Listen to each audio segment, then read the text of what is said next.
Hello and welcome to a new edition of Gerety Talks. Today we're going to chat about strategy, among other things. And for that, we have three guests from different agencies around the world. Nina Kurn, Strategy and Creative Director at McCann Worldgroup Nordics.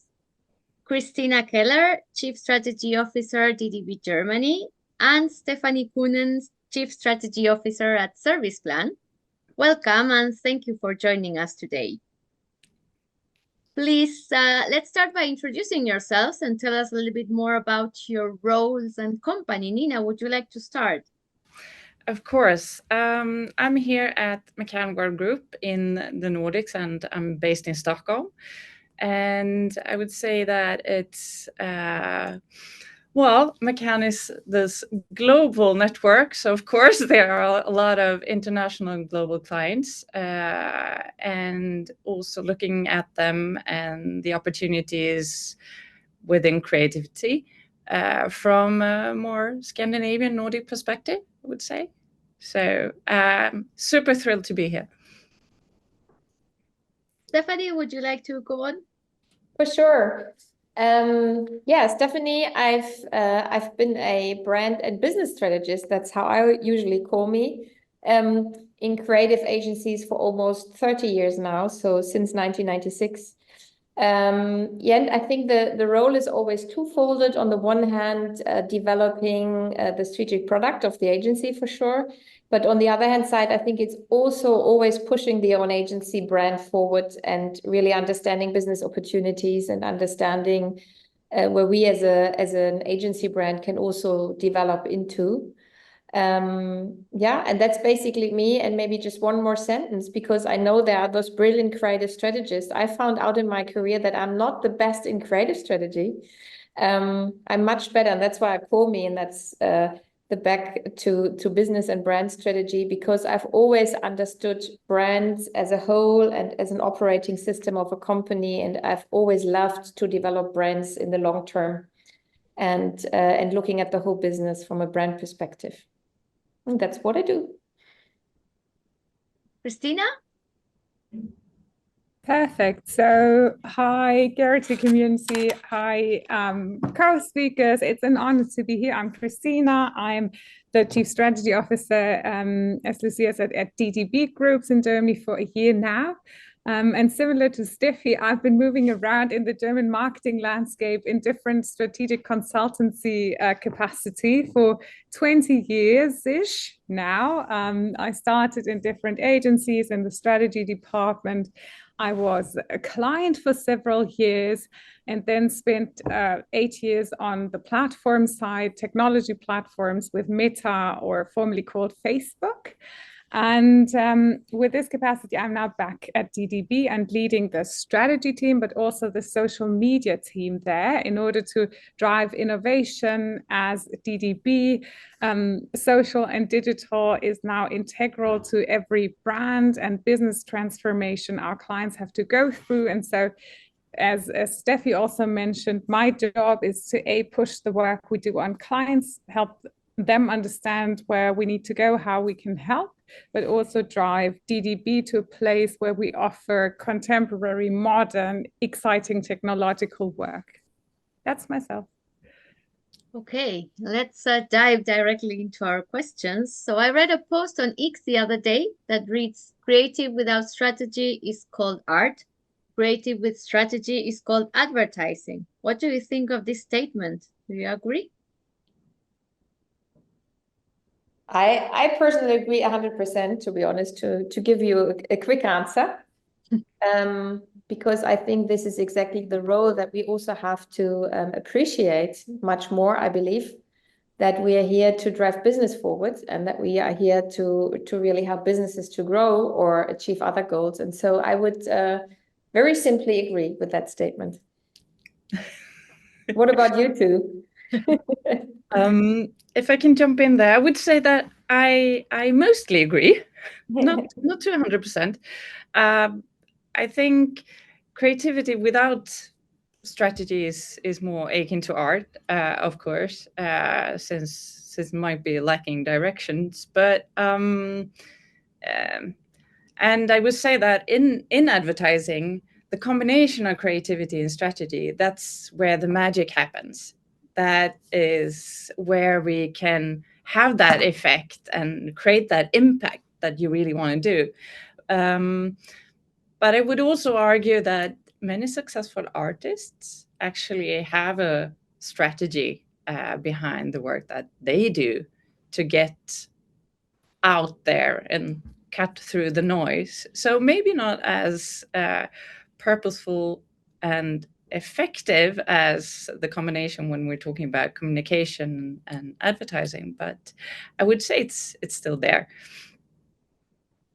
And do you think it's conscious or done on purpose? I have a very close friend who's an artist, and he sells paintings internationally and has done so very successfully. And yes, for him it's at least very conscious. But I also think that in many cases it's unconscious, but it's just wanting to get that your opinion or your view of the world out there. But for us, it's also driving business. So I would say that's imperative when we're talking about communication as a business. Christina, what do you think? I share both perspectives somehow. And for me, like what we do as a creative company, and I would consider all the places we work at now rather creative companies than pure advertising agencies. We're problem tacklers. So we solve problems that clients or a society has, and we somehow play different roles in doing this. There is a problem, as Steffi said, oftentimes a business problem of the client, and strategists normally are at the start of the task, like really describing very precisely what do we have to fix here.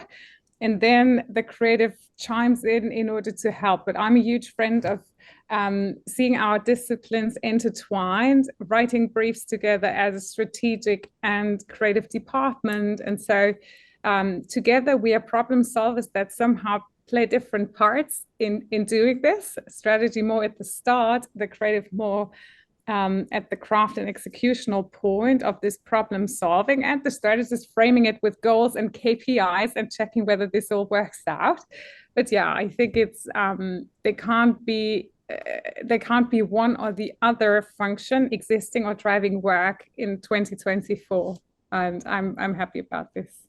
But maybe to add on this, also listening to you guys, well, I aptly said, I think, yes, this is true, that statement that that creative and with strategy is called advertising, because I don't know about you, but I've been working for the last 20 years within agencies that we really hold those strategic goals very dear also from the creative side, you know, and this whole thing about bringing not only the creative brief in and then forgetting it, but having it in every session where we look at the creative again. I think this is something we are still working on, and we are still working on creative effectiveness and really understanding it's not just about launching something, but about really, you know, also challenging ourselves. Are we really fulfilling those goals? And this is why I on purpose said, yes, I think we have to be very, very clear that that creative and strategy goes hand in hand, and that it's so important that it goes hand in hand, because please comment on that from your sides, but I still have the feeling we are not there 100% yet, and we can still work on that within the agencies. What would you say? Definitely, I would say. I think there has been sort of a history of maybe working in silos when it comes to strategy and creative. And I think that's so wrong or totally wrong because they need to go hand in hand. It's we need to be that team that plays and not just sitting alone and sort of keeping the work close to your chest. We need to work together, and that is really in the intersection of doing that and in combining those two. Me myself I have a background as creative and still am, so I'm sort of this hybrid. So for me, this is really what I'm so passionate about, because I think we need to work together, because then we can create that magic that we're so good at as a creative industry, and nothing is can beat us when we do that. So totally in on, we need to have both within the whole journey, within the whole project. So yes. So, well, maybe you started answering a little bit of my next question, which is, what are today the biggest challenges you face in your roles, and more generally, the challenges the advertising industry faces? Maybe this working all together is one of them? Yeah, I would say so. And I would say, if I continue on that, I would say personally, for me, it's one of the challenges is, of course, keeping up with the pace of the world, and not sort of getting lost in the massive wave of things. But also, I would say for the industry, I think it's working together, of course, and looking at all the opportunities we have, because I think we just need to also not look too much to data and measurements as the full truth. I'm just saying it's super good that we have all these possibilities and we have tools and then we have everything, but we also need to remember that creativity and innovation, there has never been a bigger need for that than right now, I would say. And then we need to add that creative and emotional layer to the things we do, to cut through the noise, to try to see things from different perspectives. So I would say that it's the biggest challenge. I think it's staying relevant and always try to add value with the work we do for our clients, both to them and also to, in a bigger picture, for the world. Oh, maybe a very long answer. It's complex. Yeah, I would agree, and maybe shedding light at where the entire industry is heading. Like our work has become so complex, right? Technology, platforms, formats are growing, and our clients, when they think about work, have to have all this in mind. And we as our partners have to be able to build for ideally all of this, or nearly all of this, or at least have an understanding of the complexity they have to cope with every day. And it's not easy to be a partner at eye level that somehow understands the complexity our clients have to deal with and serve only bits and parts of it. Whilst clients have the need to ideally get simplicity, get stuff out of one hand. And sometimes we have the ability, and I know Serviceplan is also really good at this, to give clients holistic offerings where we say we do creative, we do the mobile and social part, and we advise on media. So that's so ideal, because I feel, okay, my money overall is well invested with this advice. But yeah, sometimes it's more fragmented, and I think that's a challenge. That technology we spoke about advancing, and things like AI for sure make the value proposition we need to define for us super relevant, as has just been said. So what do we do if formats and content can be created within seconds? And then the last thing that's very close to my mind, talent. I think it's no more that easy to get young people that want to invest their heart and passion into creative work, because we sometimes can't pay the salaries other industries do. You might have to invest extra time, and sometimes it's irrelevant or irrational. You have to go rounds and rounds to deliver really good work. And I feel the glory advertising had at some point in the past when I joined, and I found this job so super sexy and so exciting. Gen Z sees this differently. There's still some of the excitement left, but it's also, there's other exciting jobs, and the values they want out of work have changed, and we need to be able to deliver against this. And sometimes we're not yet good enough at that, I feel. So talent for me is a huge thing. Thanks, Christina, because I think you added really, again, a few more valuable keywords to what you just already mentioned. Maybe just two more things from my side. From a brand building side, I see two challenges. First of all, I see that brand building becomes less important in a way. Why am I saying that? And I said I'm a brand strategist. I love it. And it's very sad what I'm saying now. But I think it's really, when I look at the 70s or 80s or 90s, and you rather had like mediocre products, and the difference was really the brand and the brand building that you put on it, you know, and that made the whole difference, because on a product level, many products became more or less similar to each other. And I think what really changed now due to the internet, D2C, yada, yada, yada, is quickly innovation circles, digital products and services, that my feeling is that the consumer way more looks at the product and the service itself again, that the product and service itself become way more important than they were 30 or 40 years ago, and that they very quickly see, is a product really good, or is it really shit, or is a digital service really good, or which is better than the other one, or which one is superior in the market. And so what I would add is that I believe that brand building, I'm not saying it's not there anymore, but I believe the role is, or the importance of the product and the service itself become way more important in a digital world from our customers. And so brand building becomes a different role. It's still important, and we still need all what you said, the good storytelling on all the new platforms.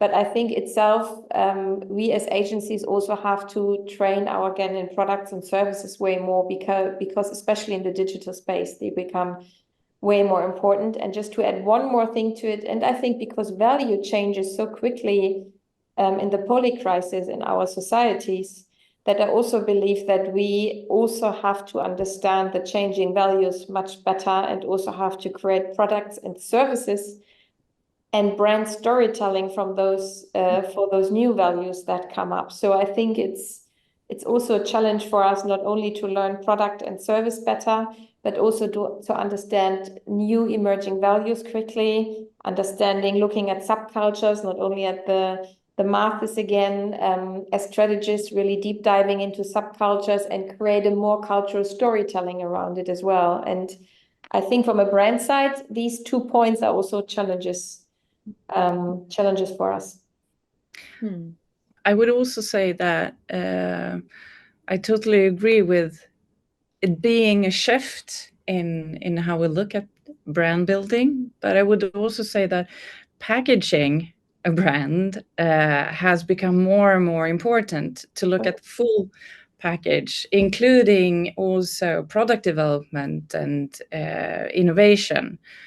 Is it service design? Is it adding something, but also starting from the core of the business to help businesses thrive in a sustainable and positive way looking forward? So I do believe it's looking at it from sort of this holistic perspective. Sure. And adding with the storytelling, but I would also say that it's so much more about story doing. Rather, we have to help clients add that value and tell it to the world, or else create new stories or create new business opportunities or products or innovations. So because they become more important, and I think also the whole brand experience becomes more. So it's what you just said. It's not only storytelling; it's story doing. That's a good word for it. Yeah, I read several articles about these metrics and data killing creativity, in the way that everything has to be measured, so we lose a little bit of the magic, like you said before. And you mentioned some things about technology and, of course, AI.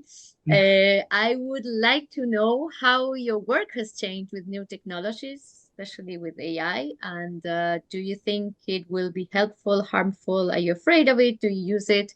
What's your take on AI?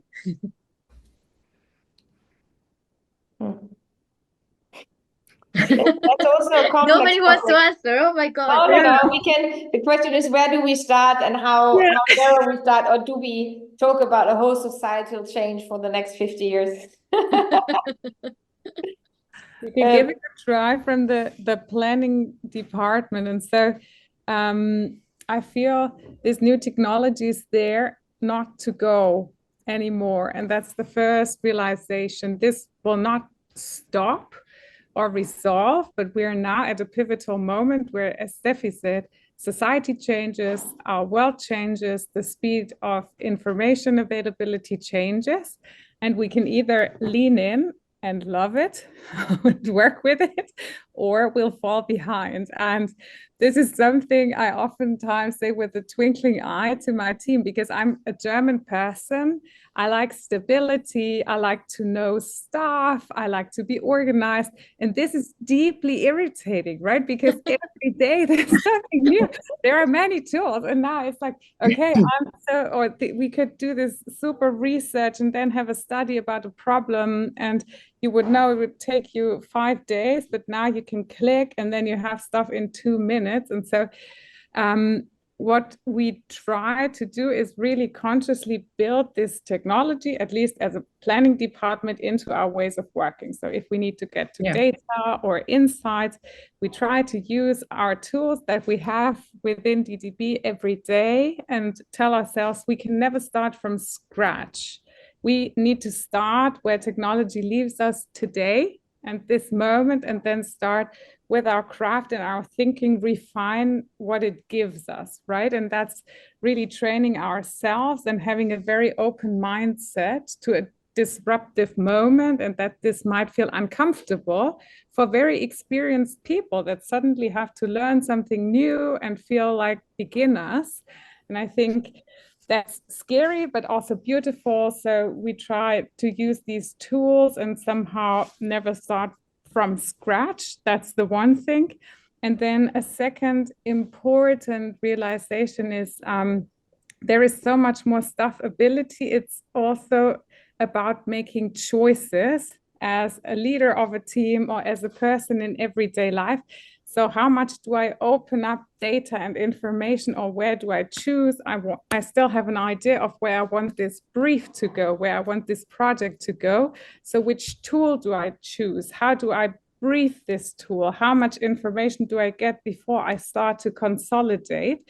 So it's very much of using strategic skills to somehow frame how you want to use this technology to be your helper. And I think it won't abolish us, but it's hard work to learn to work with this new friend. And it will take us a couple of years until we get really good.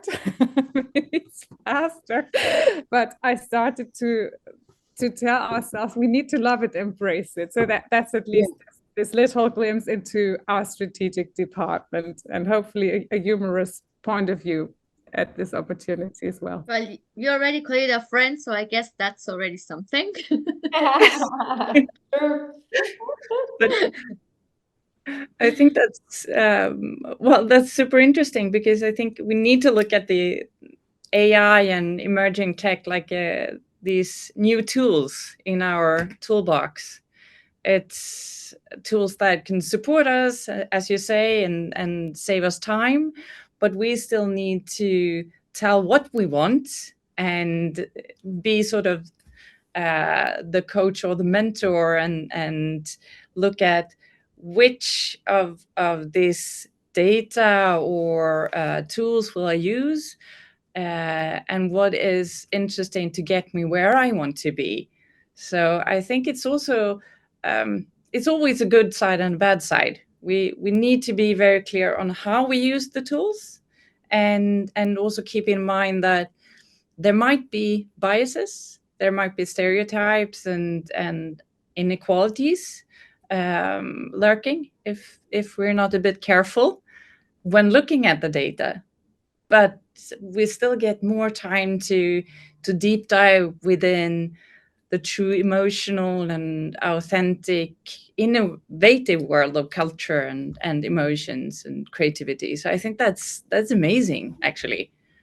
And also that as you said, now we don't have to start from a blank paper. There are already lines laid out there, so we can sort of start connecting the dots we feel are interesting and see where we end up. And I think that's really fun. But I definitely want to Helpful. say some let's be careful things too. I agree with all you said, but where I'm careful from a very narrow planning point of view, maybe I'm too old for this, but we planner and the business of, and creatives are in the business of changing behaviors of humans. And I think we need to understand motivations of people. This is our job as strategy and planning community, basically. And I'm a little bit worried, and I think it also backfired with social media, because suddenly every planner thought, I type something in social media and I have all the motivations of the people out there at hand. And it's not like that. You have to go out there, you have to talk to people, you have to watch them, you have to understand.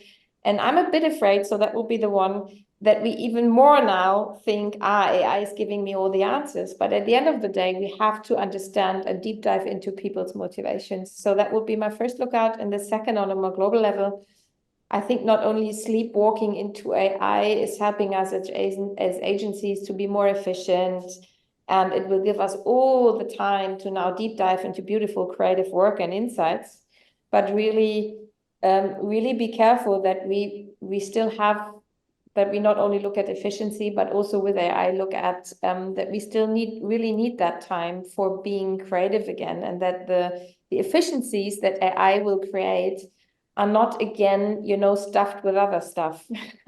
But we still, because that's always the case. Everything becomes more digital. We think we have more time, but we haven't had more time. I don't know where the time goes and where it's flying. And I'm very afraid that we are sleepwalking into that. It's also efficient. And then we have all the time for the beautiful creative hero content. And I'm not sure yet. So that would be my two watch outs. That we also have to keep that space for really finding out what are the real motivations of real people. So true. I actually read this interesting piece about that we can be too effective or efficient, rather. That for being truly creative, we also need that time of not being very efficient. So I think, as you mentioned before, I think let's use these tools to maybe save us some time, and let's cherish that time to talk to real people and sort of have a sneak peek at what people are looking at on the bus or talking about in the street, so that we actually add more of the real emotions and real people into the work we do. The question would be, what are we doing with that supposedly more time that we have? If we are putting it like to work again for it to be effective, or we just use it so that we can become more creative, I guess. And a last question to wrap up: what would be your advice to someone who wants to start a career in strategy today? For me, it's the advice I've been giving for 30 years to every junior creative that is or strategist that is starting, is for the first 6 months, shut up and listen. And shut up and listen to the creatives. Try to be in the room where the creatives make decision how they look at creative concepts, because I think you need, as a creative, at least as a creative strategist, you need to love creatives, you need to love communication. And I think sit down, listen to them, write down how they judge creativity and communication and how they improve creativity. to really make that impact that we are briefing. And I think it's really about that, being close to the creatives, listen to them, understanding how they think, and they think in emotions. So start to think and write and brief in emotions. That's always my one or two things that I say. Yeah, I would say always be curious. That's my advice to anyone who would start a career in a creative profession and in advertising. Be curious. As you said, listen to the creatives, listen to the strategists, the planners, talk to people, listen, observe, and also remember that the world around us is ever changing, and we are with it. So don't settle for anything that's static or numbers alone. So stay curious and ask a lot of questions and listen. And it's nice that you're saying that, Christina, sorry, but also that you said, look around you. But I think you'd be also curious for life, because, you know, not being only in the social media and in the AI, but look what's happening, because this is where the people are. Yeah, true. Yeah. Good point. I also have the curiosity point, which I think comes down to things that you both mentioned before. It's like we can never we can never stop learning in this profession. We always need to be open for opinions, like every day, every minute. Sometimes when I feel I have the best solution, somebody will come and give me a prompt and make my thinking better, our thinking better. And it takes a lot of discipline to invite this feedback and betterment and new thinking all the time. And you need to be able to take it. So the curiosity, ask for feedback, ask for honest opinions. I think that's super important. And then coming back to also your both points, like we can throw ourselves in data and drown in it and nothing happens, because as Steffi mentioned, only a really good human insight will drive a really good idea. And so mostly we get to those with our guts. So the gut feeling for me still most of the time leads us in the right direction, because you feel that this is something that will trigger people, make them sad or happy, or will be a moment that makes you stop breathing.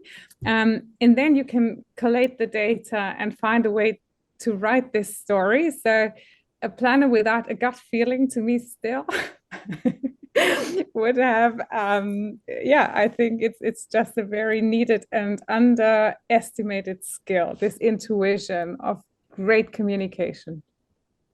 I love the gut feeling. It's a superpower, I would say. Do you think robots or AI will have this gut feeling one day? Oh, well, who knows if they are fed appropriately over years. I think they will be jealous of our gut feel. That's at least the ambition we should have. Yes. Jealous. For them to be jealous. Gut feeling always looks ahead, right? It judges a moment. It gives you feels on something that's unfinished, which is so nice. And AI can only look back. Yeah. A huge weakness. It can work with what has happened, but our gut can tell us what might be the best thing to happen. And that's incredibly powerful. Great. So that's a superpower. Let's keep it. Let's keep human, and let's keep with our superpower of the gut feeling. Thank you so much for being with us here today and sharing your experiences and your thoughts, and best of luck with all the projects that you carry on this year. Thanks for having me. Thank you so much. Thank you.